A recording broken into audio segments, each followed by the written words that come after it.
Okay, great. So thank you to Demir and to George for the invitation to come here and speak about adhesive dynamics. And certainly Scott are a tough act to follow, but I'll try to do my best.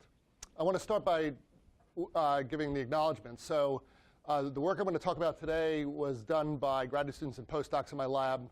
Michael Bestie, who was a graduate student with me, Do-Young Lee and Mike King, who are postdocs.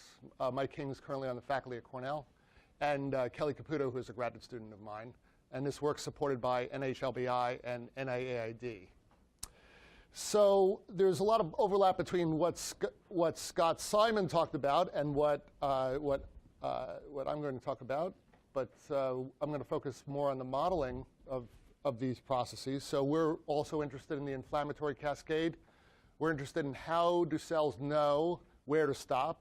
How do they know where to enter tissues? Most of the blood cells are patrolling in the circulation, yet they have to enter tissues because of an inflammation or infection of some kind. And the signal that goes to the neutrophil, really, or any passing cell, comes through the endothelial layer, which lines the blood vessel wall, and leads to the upexpression of adhesion molecules like selectins, which act as a molecular flypaper and slow the cell down. And while the cell is slowed down, it interrogates its environment and asks the question, is this a place that I really want to stop? And so lots of outside-in signaling occurs during that process where the cell is making this decision. And ultimately, if enough integrin receptors are activated on that cell, the cell will stop at that location and then crawl into the tissue to do whatever it wants to do. So what I'm going to do is give a talk that's really in two parts. One is more a historical summary of what we've done in the past, extending back maybe 20 years or so. And that's really intended for the students who are trying to learn about techniques that might be useful to them to study these kinds of problems. And then I'm going to finish by talking, of course, about the more recent work that we've been doing. So our first set of investigations were really to understand the early stages of the inflammatory cascade. And Scott showed a video that was very similar to this. This is a video that comes to us from our collaborators, Ingrid Serelius from the University of Rochester. And it basically shows the early stages of the inflammatory response where neutrophil leukocytes are rolling along the blood vessel wall. And that rolling, as Scott mentioned, is mediated by selectin adhesion molecules that slow the cell down but don't stop it. And you can see that the velocity is about 1/10 of what the free stream velocity of the red cells are. In later stages of the inflammation, what will happen, the cells will stop, and then they'll start to crawl into tissue. So this is a very early stage of the inflammatory response. So when we started working on this class of problems, we didn't really understand them very much. And so I thought, well, the best thing to do would be to build a model. And that led to the genesis of adhesive dynamics, which it's embarrassing to say is 20 years old now. So it's hard to look at this and say, oh, 20 years ago, I did this thing. But I think adhesive dynamics is a very powerful technique. And many, many people have picked up different forms of adhesive dynamics to do various different problems in blood cell biology. For example, if you look at the work that Demir has done, he's done some of the best work to incorporate cell deformation into adhesive dynamics and figure out how the deformation of the cell affects the ability of the cell to stop at a certain location. Costas Constantinopoulos has also done a lot of work in this regard. There's been lots of work that's been done in looking at different shaped particles like platelets and so forth. So I think adhesive dynamics is a useful technology for blood cell biology. And I'm glad to see it adopted. I wish it were adopted more by other groups. But basically, for those of you who don't know what adhesive dynamics is, it's very simple. So the idea was that we have a cell, and it's in a flow. And the flow is pushing the cell along. And adhesion is going to pull the cell back. And we are just going to do a force balance on the particle and calculate the motion of the particle from this force balance. And the key was how we dealt with the adhesion receptor interactions. And so in the original manifestation, we just dealt with them as springs. So if they're reactive springs and they're tethered at two endpoints, it's very easy to calculate the force that spring exerts on the particle.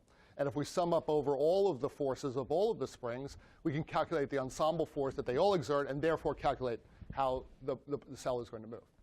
The key insight here early on was just to model every single molecule.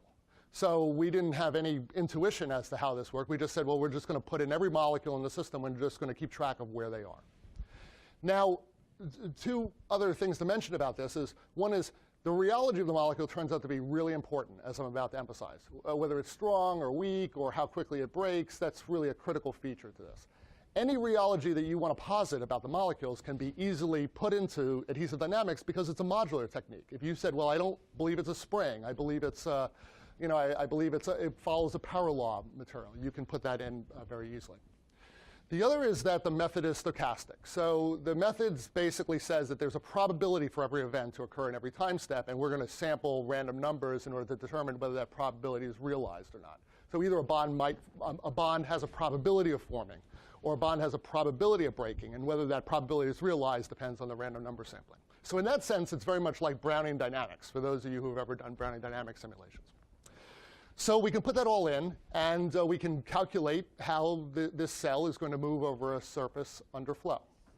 Now, it turns out that what is very important in adhesive dynamics is the mechanical response of the molecules. And as was mentioned before several times, the person who first came up with a mechanical representation of bonding was George Bell. And he basically said, well, if I have a bond, then if I don't put a force on it, it's going to come apart at some unstressed rate. And that's a characteristic time constant of the problem. But if I put a force on it, it's going to come apart at a faster rate.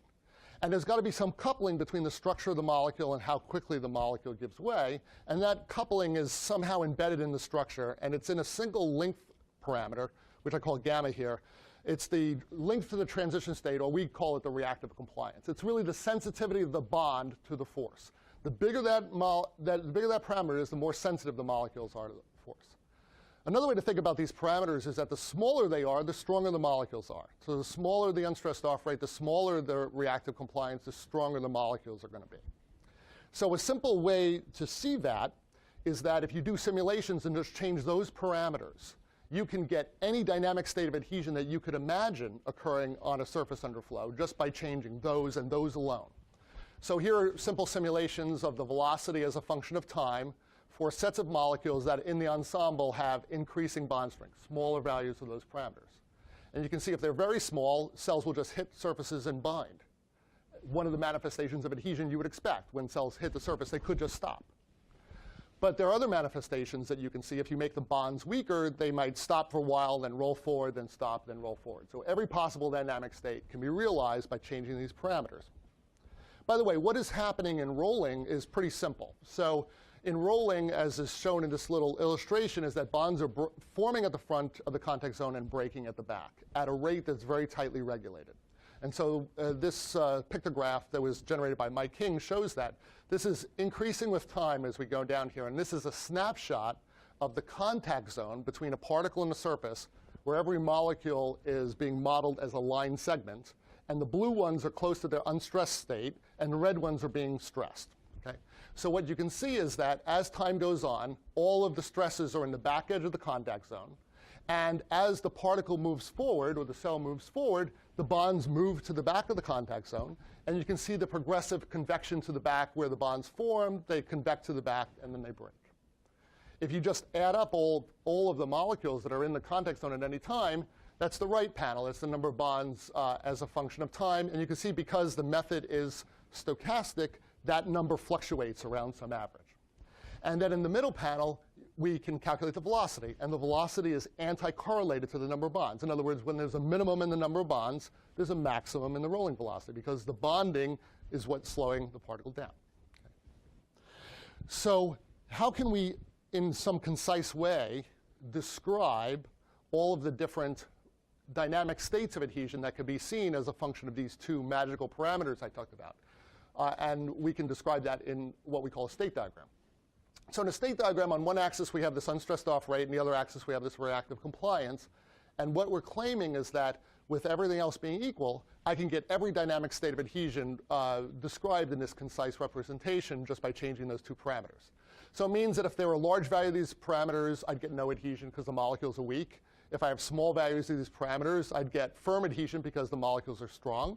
If I have intermediate values of these molecules, these would be the so-called Goldilocks parameters. They're the ones that are just right for rolling interactions, and those are the ones that would form and break bonds at precisely the right rate to maintain rolling interactions.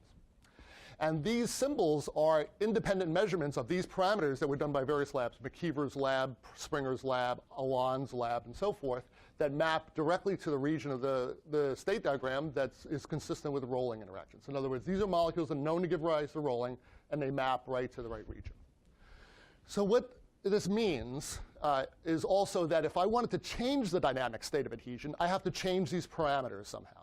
If I want a molecule to go from supporting rolling to supporting firm adhesion, I have to either change its compliance, or I have to change its off rate, or I have to change some combination of them. The way I get a cell that's rolling to stop is that something's got to change in the mechanobiology of the receptors. Okay?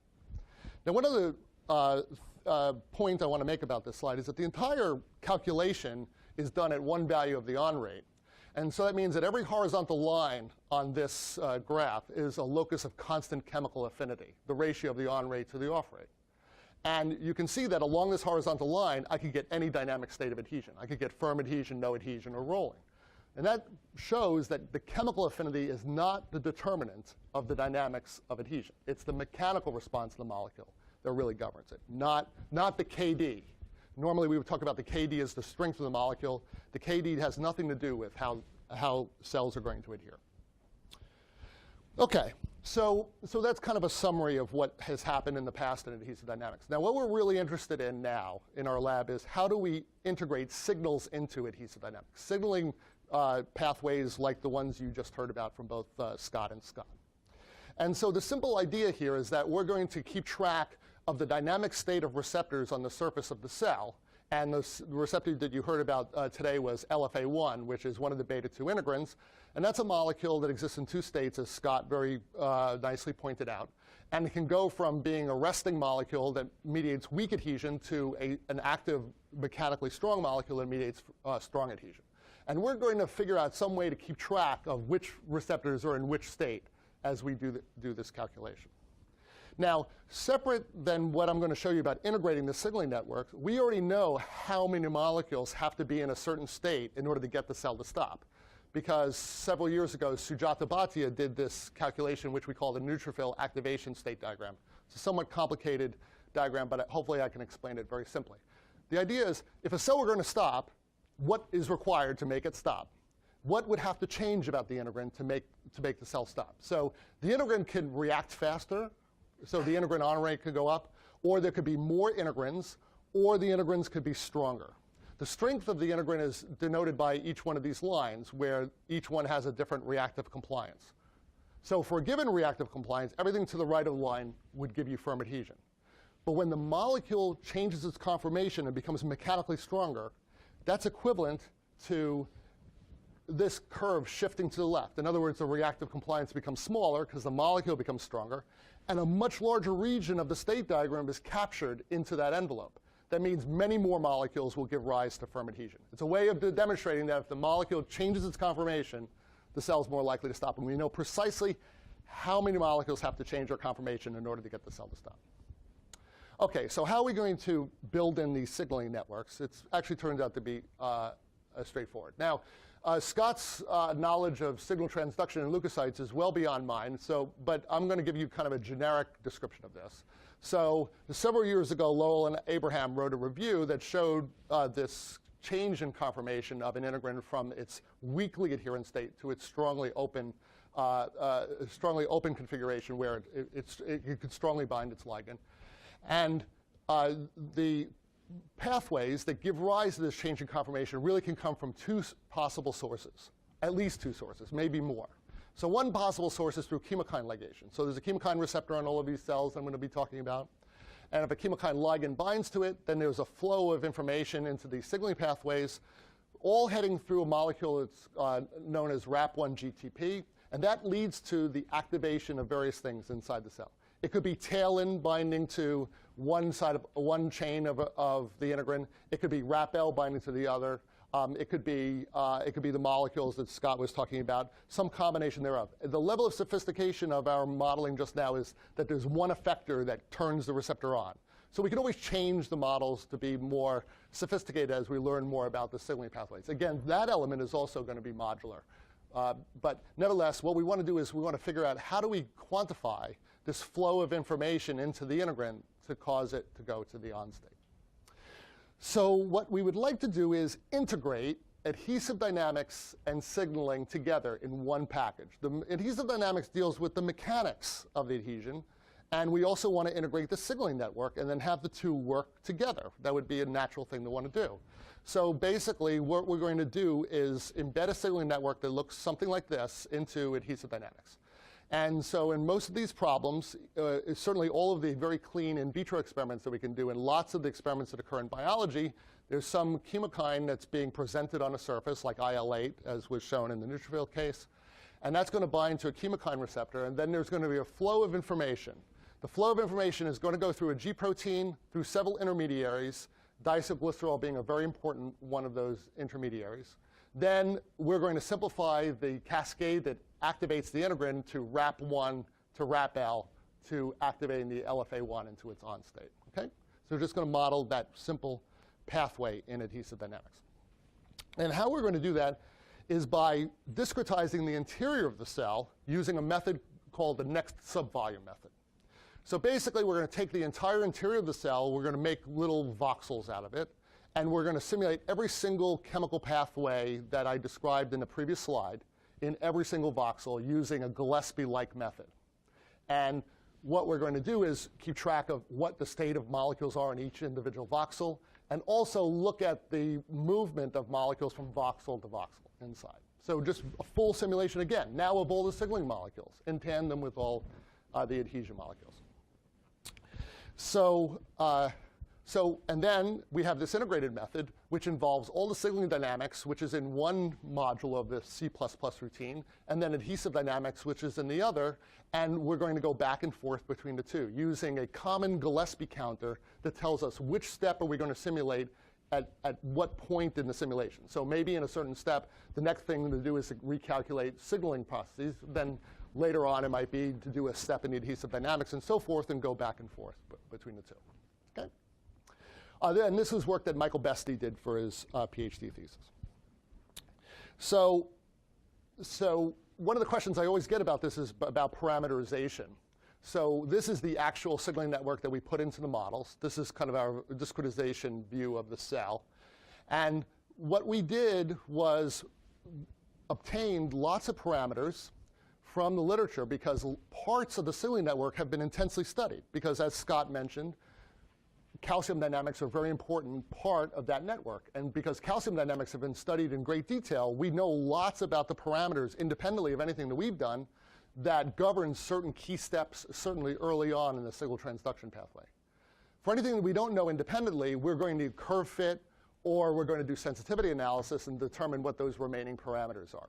Okay? So it's not like we're just searching all of parameter space with our model. We already know lots of the parameters because they've been determined independently. Now, the metric of this model that we're going to use is the time for a cell to stop. So Scott was talking about cases of extreme inflammation where cells will stop very quickly within a second or so. In laboratory experiments where we can prepare surfaces with defined numbers of molecules, the time to stop is a variable that depends on things like the density of ICAM1 or the density of selected ligand or the density of chemokine that we put on the surface. We can adjust that by changing those densities.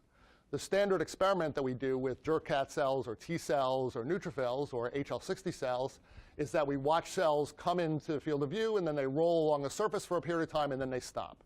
And you can actually see that they'll roll for hundreds of microns perhaps before they stop. And so we're going to use the distance to stop or the time to stop as our metric for our simulations. And that's something we know we can measure because here's a clear demonstration that we can measure those. So what do these simulations actually look like? So this is a simulation, a typical simulation that we'll do. This is a cell that's rolling over a surface. What you'll see is the emergence of a small number of activated integrins, and they'll show up as little blue lines on the surface of this capsule. And then the inset will show what's happening to the instantaneous rolling velocity over time as the cell gets activated. So you see some small number of these activated molecules show up. And then what will happen is some of them will end up in the contact zone for a short period of time, and the cell will pause. but there aren't enough in order to stop the cell at that time. They break, and then the cell rolls forward a little bit more. And then ultimately, there are enough of those activated receptors in the contact zone to stop it, and then the cell comes to a stop. So this is a 30-second simulation that shows that it takes that long under these circumstances for the cell to stop. Okay? So we can do that under all sorts of parameterizations, changes in density, or so forth. And what we get out of these kinds of calculations is a full spatial temporal map of what's happening in the contact zone while this cell is rolling along. So this is the temporal representation going from the outside in. So starting with the chemokine receptor ligation through the G protein, diacylglycerol to RAP GTP, and then to the activated integrin. So you can see the clear lag in the flow of information. The integrins are going to get activated well after, say, the chemokine binds a receptor, of course. And then this is the spatial representation over here, where we're just showing 4 of the molecules that we care about: L-selectin, which is mediated rolling, the chemokine receptor, RAP1 GTP, and then activated integrin, activated alpha L. And this little circle is the contact zone, and time is increasing as we go down here. So you see that molecules that are adhesion molecules are restricted to the contact zone, which makes sense. Molecules that are not adhesion molecules diffuse away. And then you see the emergence of these activated integrins in the contact zone that correspond to the rest of the cell at this period of time. So we know where molecules are and how they're being activated in these kinds of simulations. So, so a few ways of testing this that we've wanted to verify that the model is doing the right thing. First, wonderful experiments done by Mike Lawrence that were published in Biophysical Journal on the stopping of neutrophils as a function of IL-8 density.